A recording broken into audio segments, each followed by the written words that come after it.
Good morning students. आज हम discuss करेंगे सब्जेक्ट EL 210 की first unit introduction of C programming. Unit start करने से पहले हम एक ब्रीफ आइडिया ले लेते हैं कि इस सब्जेक्ट में हम क्या स्टडी करने वाले हैं। तो जो आपका सब्जेक्ट 210 है, इसका नाम है सी लैंग्वेज और सी प्रोग्रामिंग। तो इसमें बेसिकली हम पढ़ेंगे कि प्रोग्रामिंग लैंग्वेजेस क्या होती हैं, जिसमें मेनली हम फोकस करेंगे सी लैंग्वेज पे कि सी लैंग्वेज क्या है, किस तरह से ये डेवलप हुई, इसके फीचर्स क्या हैं, एप्लीकेशंस क्या क्या हैं, किसी भी एप्लीकेशन को लिखने के लिए हमें क्या क्या टूल्स अवेलेबल हैं, हम किस तरह से प्रोग्राम्स बना सकते हैं किसी प्रॉब्लम को सॉल्व करने के लिए, किसी सॉफ्टवेयर को हम किस तरह से बना सकते हैं जिसमें हम कंट्रोल स्टेटमेंट्स वगैरह यूज़ करेंगे, फंक्शंस यूज़ करेंगे, स्ट्रक्चर यूज़ करेंगे, और किस तरह से एक सॉफ्टवेयर जो है या एक प्रोग्राम जो है किसी भी प्रॉब्लम को सॉल्व करने के लिए वो हम क्रिएट कर सकते हैं। तो हम प्रोग्रामिंग लैंग्वेज है एक ये, और इस सी जिसका नाम है, तो बेसिकली इन डिटेल उसके बारे में पढ़ेंगे। तो आज के वीडियो लेक्चर में जो हम डिस्कस करने वाले हैं वो बेसिक बिल्कुल कि सी है क्या, लैंग्वेज क्या है, ये प्रोग्रामिंग लैंग्वेजेस क्या होती हैं, एक बेसिक आइडिया लेंगे। तो सबसे पहले प्रोग्रामिंग लैंग्वेज क्या है। तो सबसे पहले लैंग्वेज क्या होती है। अगर कोई भी दो ह्यूमन बींग्स हैं, उनको एक दूसरे से बात करनी है तो हम किसी ना किसी लैंग्वेज का यूज़ करते हैं, किसी भाषा का यूज़ करते हैं, राइट। अगर हमें एक दूसरे को अपनी बात समझानी है तो हम भाषा का यूज़ करेंगे।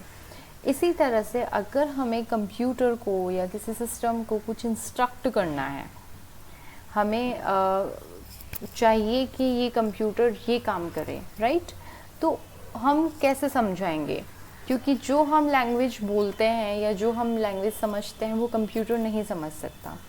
कंप्यूटर को जो लैंग्वेज समझ में आती है वो लैंग्वेज है बाइनरी लैंग्वेज। बाइनरी लैंग्वेज का मतलब होता है जैसे आपके बाइनरी नंबर्स होते हैं, बाइनरी नंबर्स आपके 0 और 1 होते हैं, राइट। तो कंप्यूटर को सब कुछ 0 और 1 की फॉर्म में समझ में आता है, लेकिन हम सब कुछ 0 और 1 की फॉर्म में इंस्ट्रक्ट करें ये हमारे लिए पॉसिबल नहीं है। तो हमें क्या चाहिए, एक ट्रांसलेटर चाहिए या एक इंटरप्रेटर चाहिए जो हमारी लैंग्वेज को ट्रांसलेट कर दे कंप्यूटर की लैंग्वेज में, राइट।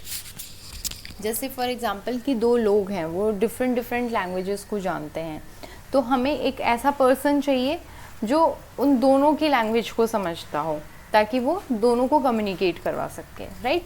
तो इसी तरह से यहाँ पे भी एक कंसेप्ट आता है जिसमें इंटरप्रेटर्स, जिसको इंटरप्रेटर या कंपाइलर बोला जाता है।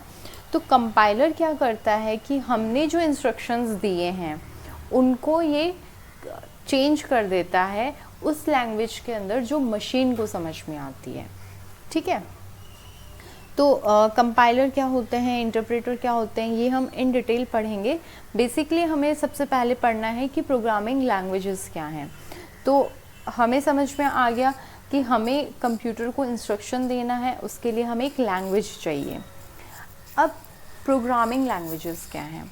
देखो, आप जो लैंग्वेज बोलते हो या हम जो भी लैंग्वेज बोलते हैं वो डायरेक्टली समझ में नहीं आ सकती है। हमने क्या कहा है अभी कि कंपाइलर और इंटरप्रेटर जो हैं वो क्या करते हैं, हमने जो भी इंस्ट्रक्शन दिए उसको मशीन लैंग्वेज में कन्वर्ट करता है, लेकिन कंपाइलर को भी तो हमारे इंस्ट्रक्शन से समझ में आने चाहिए, तो उसका एक फॉर्मेट होता है।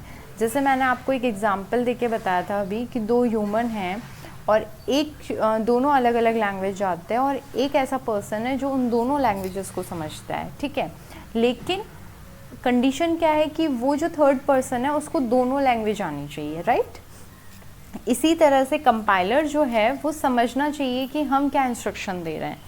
तो ऐसा तो नहीं है कि हम कुछ भी बोल दें या हम कुछ भी लिख दें हिंदी में या इंग्लिश में, वो कंप्यूटर को समझ में आ जाएगा या कंपाइलर को समझ में आ जाएगा कि वो उसको कन्वर्ट कर दे, इंस्ट्रक्ट कर दे। तो ऐसा नहीं होता है। इसके लिए हमें चाहिए प्रोग्रामिंग लैंग्वेज। कि प्रोग्रामिंग लैंग्वेज क्या होगी, एक सेट होगा कमांड्स का, इंस्ट्रक्शंस का, उनके पर्टिकुलर सिंटेक्स होंगे, ठीक है। जिसकी हेल्प से हम क्या करते हैं, प्रोग्राम क्रिएट करते हैं, सॉफ्टवेयर्स क्रिएट करते हैं। जैसे एक एग्जांपल लेते हैं छोटा सा, आपने अपने कंप्यूटर में टेक्स्ट एडिटर देखा होगा, मतलब या फिर MS वर्ड पे आपने कभी काम किया होगा, तो वो एक सॉफ्टवेयर है, राइट, कि आप उस पर कुछ भी टाइप कर रहे हो, उसको सेव भी कर रहे हो, उसमें इमेजेस भी ऐड कर रहे हो, तो वो एक सॉफ्टवेयर है। वो सॉफ्टवेयर बना कैसे है, वो किसी प्रोग्रामिंग लैंग्वेज के थ्रू बना है। ओके, अब प्रोग्रामिंग लैंग्वेजेस क्या हैं, सेट ऑफ इंस्ट्रक्शंस हैं, मतलब कुछ इंस्ट्रक्शंस होंगे, उनमें उनके कुछ पर्टिकुलर सिंटेक्स होंगे जिसकी हेल्प से हम सॉफ्टवेयर को क्रिएट कर सकते हैं। ओके, अब जो लैंग्वेज प्रोग्रामर को समझ में आती है या जिस लैंग्वेज में प्रोग्रामर अपना प्रोग्राम लिखता है, वो लैंग्वेजेस कहलाती हैं हाई लेवल की लैंग्वेज। उसको हम क्या बोलते हैं, हाई लेवल लैंग्वेज बोलते हैं। उसके बाद उस लैंग्वेज का जो भी कोड है उसको हम कंपाइल करते हैं, और कंपाइलर क्या करता है, उसको कन्वर्ट करता है किस लैंग्वेज में, उस लैंग्वेज में जो मशीन को समझ में आती है। मशीन को समझ में आने वाली लैंग्वेज को हम मशीन लैंग्वेज या लो लेवल लैंग्वेज कहते हैं। ठीक है, तो बेसिकली आपकी जो प्रोग्रामिंग लैंग्वेजेस हैं वो दो तरह की होती हैं, लो लेवल लैंग्वेज होती है और दूसरी हाई लेवल लैंग्वेज होती है। लो लेवल लैंग्वेज का मतलब है वो लैंग्वेज या वो भाषा जो मशीन को समझ में आती है। मशीन को समझ में आने वाली लैंग्वेज कौन सी है, बाइनरी लैंग्वेज है, अगर हम कंप्यूटर की बात करें तो। दूसरी है high level language. High level की जो प्रोग्रामिंग लैंग्वेज है ये इजीली आप रीड कर सकते हो या समझ सकते हो, वो लैंग्वेजेस होती हैं हाई लेवल लैंग्वेज, जिसमें आप अपना प्रोग्राम डेवलप करते हो। जैसे जिसका एग्जांपल है सी लैंग्वेज हो गया, C++ हो गया, जावा हो गया, PHP हो गया, पर्ल हो गया। ये सारी की सारी लैंग्वेजेस जो हैं वो हाई लेवल लैंग्वेज है, मतलब ऐसी लैंग्वेज जो ह्यूमन ने लिखी हैं, जो प्रोग्रामर ने लिखी हैं, जिसको आप इजीली समझ सकते हो, पढ़ सकते हो। ठीक है, तो वो आपकी होती है हाई लेवल लैंग्वेज। इन हाई लेवल लैंग्वेज को ट्रांसलेट किया जाता है, या आप बोल सकते हो इंटरप्रेट किया जाता है, या कंपाइल किया जाता है और कन्वर्ट किया जाता है लो लेवल प्रोग्रामिंग लैंग्वेज में, ताकि वो मशीन को समझ में आए। ओके, तो दो तरह की प्रोग्रामिंग लैंग्वेज होंगी, लो लेवल और हाई लेवल। तो हम जो लैंग्वेज पढ़ने वाले हैं सी लैंग्वेज, वो हमारी हाई लेवल, इसको माना गया है बेसिकली ये मिडिल लेवल लैंग्वेज होती है। मिडिल लेवल लैंग्वेज का मतलब है कि इसमें कुछ पोर्शन लो लेवल के फीचर्स भी हैं और कुछ फीचर्स इसमें हाई लेवल के भी हैं। तो हम जो लैंग्वेज पढ़ेंगे वो है सी लैंग्वेज। अब हम देखेंगे evolution of C. Evolution of C का मतलब है कि सी बेसिकली स्टार्ट कहाँ से हुआ, इसकी हिस्ट्री कहाँ से हुई। तो जो बेस है या जो फादर है प्रोग्रामिंग लैंग्वेजेस का, वो है एल्गोल। एल्गोल जो थी वो फर्स्ट लैंग्वेज बेसिकली थी जिसको डेवलप किया गया था इंटरनेशनल ग्रुप के द्वारा 1960 के अंदर। ठीक है, ये जो लैंग्वेज थी बेसिकली इसको 1960 में डेवलप किया गया और ये स्ट्रक्चर्ड प्रोग्रामिंग बेस लैंग्वेज थी। इसके बाद में जो नेक्स्ट लैंग्वेज डेवलप की गई थी वो थी BPCL। BPCL की फुल फॉर्म है बेसिक कंबाइंड, BCPL। BCPL की फुल फॉर्म है बेसिक कंबाइंड प्रोग्रामिंग लैंग्वेज। इसको डेवलप किया गया था मार्टिन रिचर्ड के द्वारा 1967 के अंदर। ये जो बेसिकली एरा था वो आपका प्रोग्रामिंग लैंग्वेजेस का एरा था। इसके जस्ट 3 इयर्स के बाद में लैंग्वेज बी को डेवलप किया गया 1970 के अंदर केन थॉमसन द्वारा। ये भी एक प्रोग्रामिंग लैंग्वेज थी जिसके अंदर बहुत सारे BCPL लैंग्वेज के फीचर्स भी इंक्लूडेड थे। उसके बाद में ट्रेडिशनल सी लैंग्वेज को डेवलप किया गया। सी लैंग्वेज को डेवलप किया गया था डेनिस रिची के द्वारा 1972 के अंदर। ये जो सी लैंग्वेज है इसको जब डेवलप किया था तो इसको बेसिकली डेवलप किया गया था यूनिक्स ऑपरेटिंग सिस्टम को क्रिएट करने के लिए। मतलब यूनिक्स एक ऑपरेटिंग सिस्टम है, सबसे पुराना ऑपरेटिंग सिस्टम है, और उस ऑपरेटिंग सिस्टम को डिज़ाइन करने के लिए, उस ऑपरेटिंग सिस्टम को डेवलप करने के लिए सी लैंग्वेज का इन्वेंशन किया गया, या बोल सकते हो सी लैंग्वेज को बनाया गया। डेनिस रिची ने इसको डेवलप किया था और उनके दूसरे टीममेट्स थे जिन्होंने डेवलप किया था, AT&T बेल लैब्स में किया था।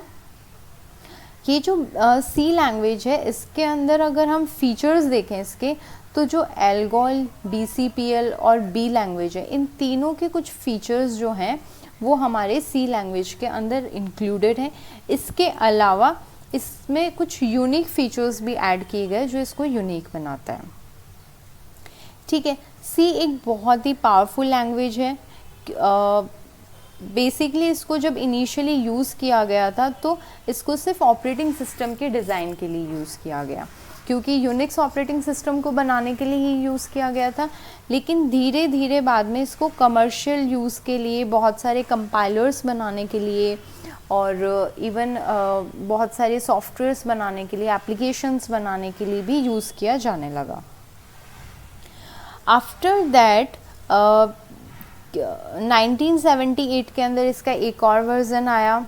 उसके बाद 1989 के अंदर जो इसका वर्ज़न आया था वो था ANSI-C। ANSI की फुल फॉर्म है अमेरिकन नेशनल स्टैंडर्ड इंस्टीट्यूट, जिसने एक स्टैंडर्ड बना दिया सी का 1989 के अंदर। और उसके बाद इसको 1990 के अंदर ISO कमेटी के द्वारा भी अप्रूव मिल गया। तो ये बेसिकली हमारे स्टैंडर्ड्स हैं। और उसके बाद एक C99 करके इसका एक नया स्टैंडर्ड भी आ गया सी लैंग्वेज का। तो ये ईयर्स हैं कि किस तरह से, कहाँ से प्रोग्रामिंग लैंग्वेजेस स्टार्ट हुई और किस तरह से हमने इसमें यूनिक फीचर्स ऐड किए और इसका डेवलपमेंट हुआ। अब हम पढ़ते हैं कि सी लैंग्वेज है क्या। तो सी हमने जैसा कि अभी डिस्कस किया, हाई लेवल और लो लेवल लैंग्वेज दोनों के फीचर्स को क्या करता है, कंबाइन करता है। मतलब कि लो लेवल जो प्रोग्रामिंग है, जैसे ड्राइवर्स बनाने हैं, डिवाइस ड्राइवर का मतलब ये है कि जैसे आपका प्रिंटर है या स्कैनर है, तो जब आप उसको अपने सिस्टम से, कंप्यूटर से कनेक्ट करते हो तो वो जो आपका सिस्टम है, कंप्यूटर है, वो उस प्रिंटर के इंस्ट्रक्शंस को समझे या प्रिंटर को इंस्ट्रक्ट कर पाए कि ये प्रिंट करना है। ठीक है, मतलब दोनों के बीच में कम्युनिकेशन हो पाए, तो उसके लिए ड्राइवर्स हमें इंस्टॉल करने पड़ते हैं। अब वो ड्राइवर्स जो हैं वो भी किसी ना किसी प्रोग्रामिंग लैंग्वेज के थ्रू ही लिखे जाएंगे, क्योंकि कंप्यूटर जो है उसको हमारी लैंग्वेज समझ में नहीं आएगी, राइट। तो उसको जिस प्रोग्रामिंग में लिखा जाता है ड्राइवर्स को, कर्नल्स को, वो लो लेवल की प्रोग्रामिंग है। ठीक है, तो सी जो है वो क्या करता है, लो लेवल प्रोग्रामिंग जैसे है ड्राइवर्स वगैरह बनाने के काम में भी आती है। इसके अलावा जो एप्लीकेशंस बनानी है, सॉफ्टवेयर डिज़ाइन करने हैं, जैसे MS वर्ड हो गया या आपकी बाकी के कोई भी सॉफ्टवेयर जो आप बेसिकली अपने सिस्टम के अंदर देखते हो, टेक्स्ट एडिटर सॉफ्टवेयर्स हो गए, ठीक है, या फिर डेटाबेस से रिलेटेड सॉफ्टवेयर्स हो गए, तो इन सभी सॉफ्टवेयर्स को बनाने के लिए भी सी लैंग्वेज को यूज़ किया जाता है।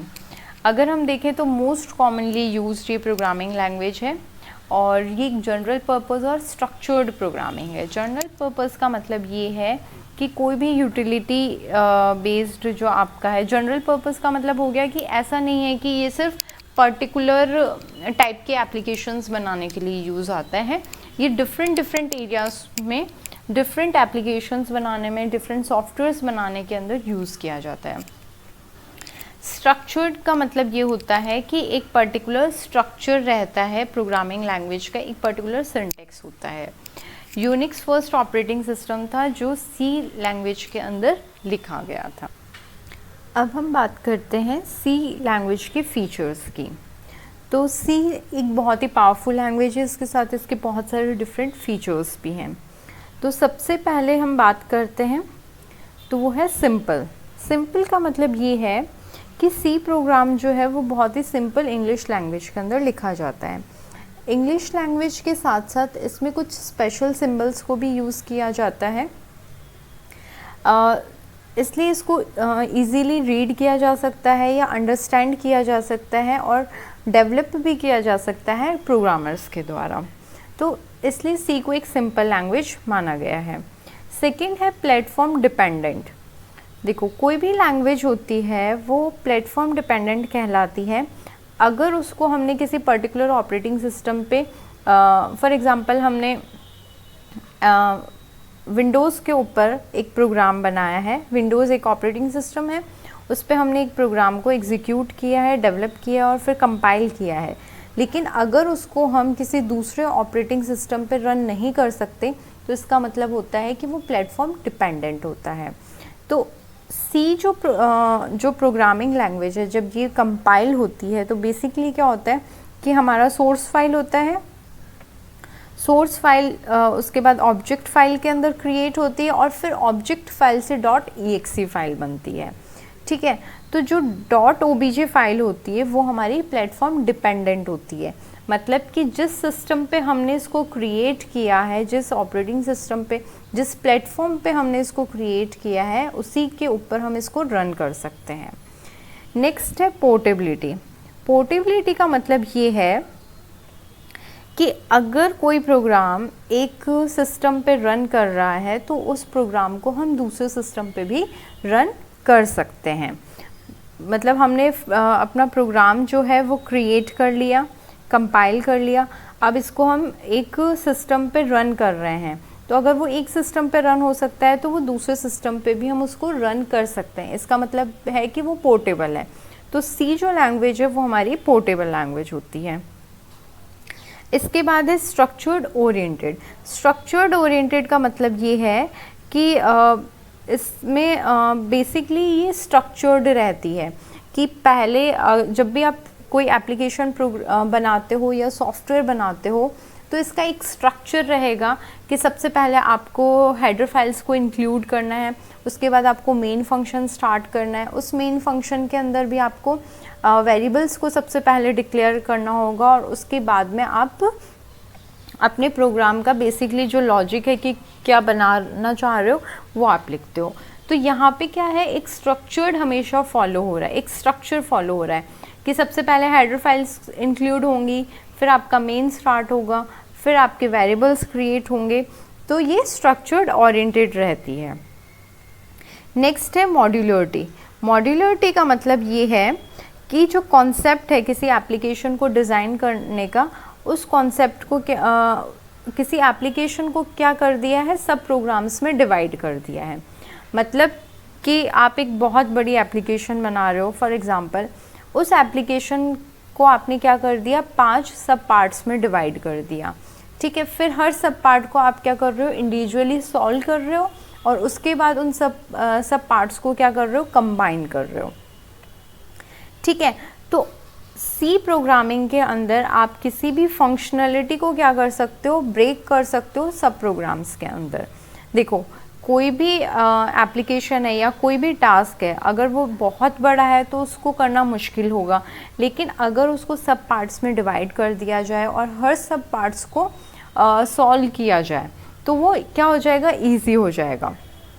तो सी प्रोग्रामिंग के अंदर भी मॉड्यूलरिटी का कॉन्सेप्ट है, जिसकी हेल्प से हम क्या कर सकते हैं कि जो भी हमारी एप्लीकेशन है, जो प्रॉब्लम है, उसको हम सब पार्ट्स के अंदर डिवाइड कर सकते हैं या बोल सकते हैं सब प्रोग्राम्स के अंदर इसको डिवाइड कर सकते हैं। नेक्स्ट है केस सेंसिटिव। केस सेंसिटिव एक अलग फीचर है, नेक्स्ट फीचर है।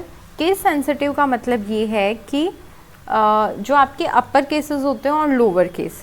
अपर केस का मतलब है आपने कैपिटल ए लिखा है या कैपिटल बी लिखा है, लोअर केस का मतलब है स्मॉल ए, स्मॉल बी। तो आपकी जो सी प्रोग्रामिंग लैंग्वेज है वो केस सेंसिटिव है। केस सेंसिटिव का मतलब ये हो गया कि सी प्रोग्राम के लिए कैपिटल ए का मीनिंग अलग है और स्मॉल ए का मीनिंग अलग है। ठीक है, तो जब भी आप प्रोग्राम लिखते हो तो उसमें क्या होता है, आप कैपिटल में लिख रहे हो या स्मॉल में लिख रहे हो, इस चीज़ का बहुत इफ़ेक्ट पड़ता है। क्योंकि जब भी हम हेडर फाइल्स वगैरह लिखते हैं या फिर आपने कोई वेरिएबल क्रिएट किया जिसका नाम आपने दिया कैपिटल ए, लेकिन आप नीचे कहीं पे उस वेरिएबल को यूज़ कर रहे हो स्मॉल ए के नाम से, तो वो आइडेंटिफाई नहीं कर पाएगा। तो जो सी प्रोग्रामिंग होती है आपकी वो केस सेंसिटिव प्रोग्रामिंग होती है, ठीक है। तो जैसे अगर आपने स्मॉल में लिखा है हेलो, उसका मीनिंग अलग है, कैपिटल में लिखा है तो उसका मीनिंग अलग है।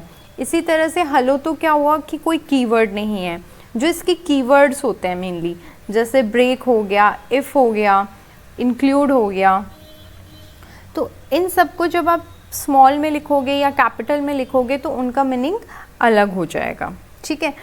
इसके साथ साथ ये एक मेन फीचर भी है इसका, क्योंकि ये हमें ध्यान रखने की ज़रूरत है कि हमारा केस सेंसिटिव है तो हम इसको किस तरह से लिख रहे हैं। तो ये इसके फीचर्स थे सी लैंग्वेज के।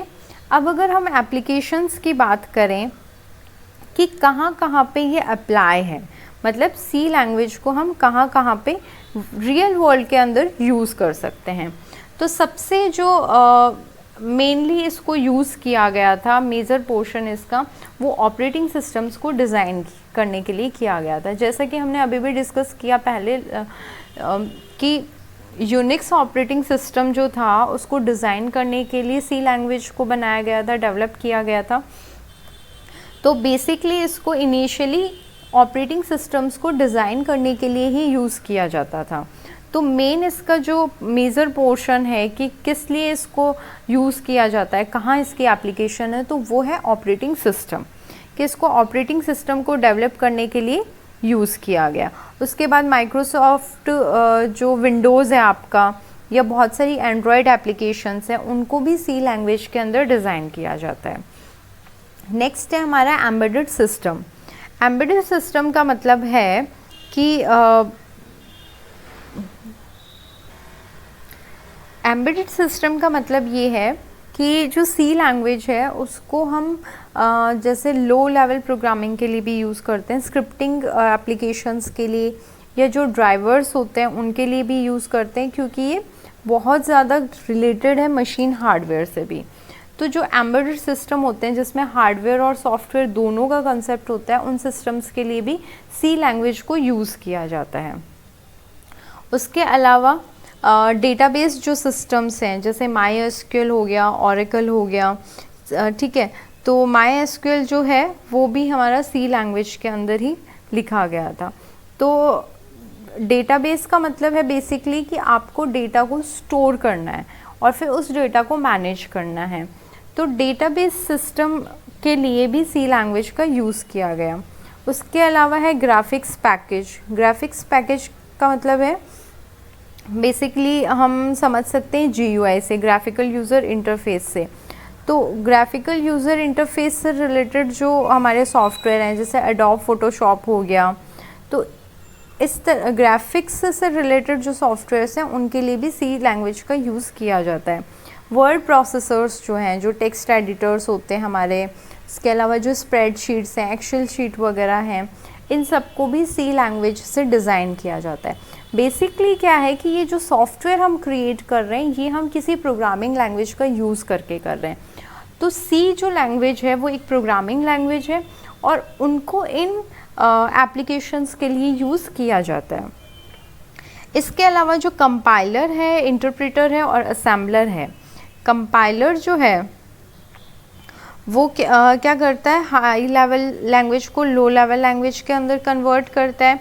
सेम इंटरप्रेटर भी करता है, क्या करता है, हाई लेवल को लो लेवल के अंदर मशीन लैंग्वेज के अंदर कन्वर्ट करता है।